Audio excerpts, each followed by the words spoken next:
As part of the Lake Protection and Restoration Program in Hyderabad, the HYDRA team is studying lake conservation methods in Karnataka. HYDRA Commissioner Mr. A.V. Ranganath and the HYDRA officials team visited the Doddathoguru Lake. Lakemen of India, Anand Malligavad, explained to Ranganath's team how wastewater is naturally purified in 4 to 5 stages before being directed to the main lake.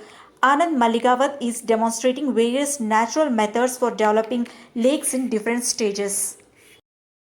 See the water quality, density here, density there. Too thick.